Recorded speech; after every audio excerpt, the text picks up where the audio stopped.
కోకిల కోకిలకు అన్నది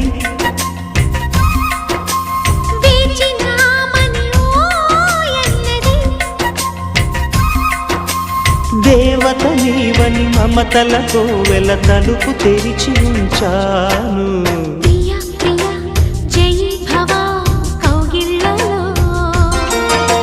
సఖీ సఖీ సుఖీ భవ సందెళ్ళలో